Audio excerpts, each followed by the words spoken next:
Welcome back to 5 Talk Street. I'm Vince Sims. Before we introduce our next guest, I want to take a moment to let you know that we're excited about the 4th of July and all the wonderful events taking place for you and your family to enjoy.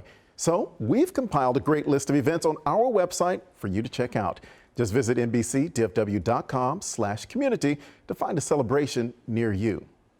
Well, we all know the effect of COVID-19, the pandemic, has been felt all around the world and especially right here at home. Jim Austin is here with us today. He's the co-founder and president of the National Multicultural Western Heritage Museum and Hall of Fame, and he's an entertainment promoter as well. His museum, as well as his entertainment business, have been affected by the pandemic. So, Jim, thanks for being with us. I am so glad to be here and being on 5 Talk Street and able to talk about what's going on for the 4th of July. We're going to talk about the 4th of July and what's going on, but first, tell us about the museum for our viewers who maybe haven't heard about it.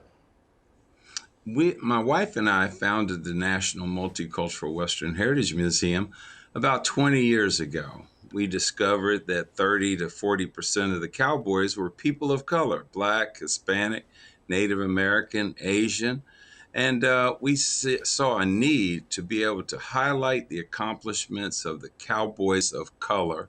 And our museum is now in the historic stockyards on the corner of 21st and Main. You can come by. We've been closed, but you can make a reservations to come see us. And our website is cowboysofcolor.org for more information. And as you said, you have been closed for a while, and that's obviously because of the pandemic. How has the pandemic affected you?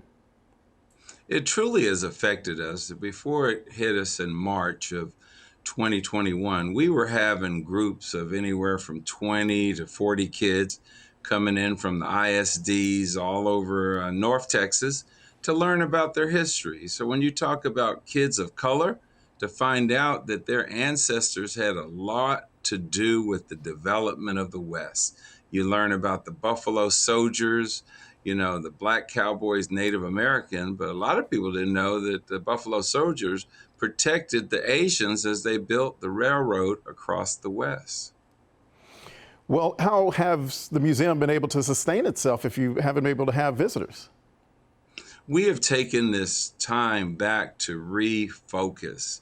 We've been writing a lot of grants, and we're working on a project called the Traveling Exhibit that will go out to all libraries and institutions about the history of the forgotten cowboys.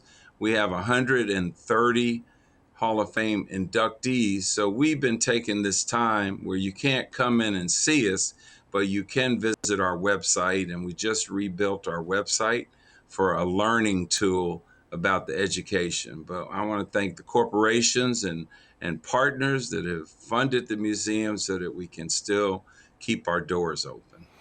Well, speaking of keeping doors open, I know there is a fundraiser that's coming up. Talk to us about that fundraiser.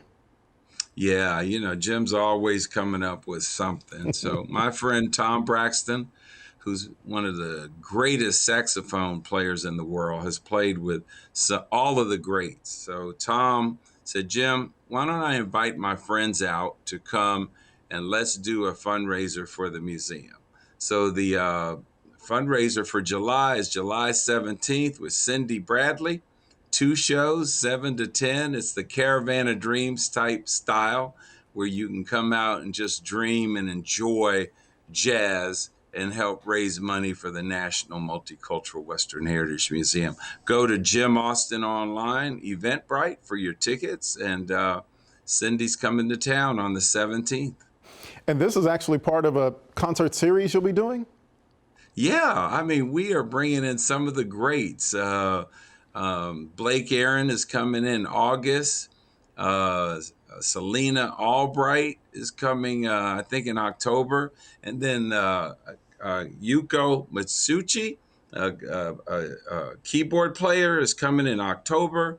Tatiana Mayfield is coming in December. You can find the whole schedule by going to cowboysofcolor.org or going to the jimaustinonline.com for your jazz satisfaction.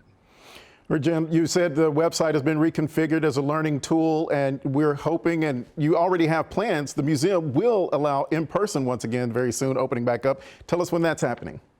Vince, we're getting ready for our Hall of Fame induction ceremony on July the 24th. We're bringing in 7 more heroes that weekend.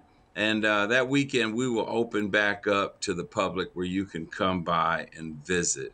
But if you still want to come, just call the number and my wife will call me, and I keep the key in my pocket, and I'll go downstairs and open the museum to anybody, everybody, to come and learn about the history of the forgotten All right, Cowboys. sounds good. Thank you so much, Jim, for being with us.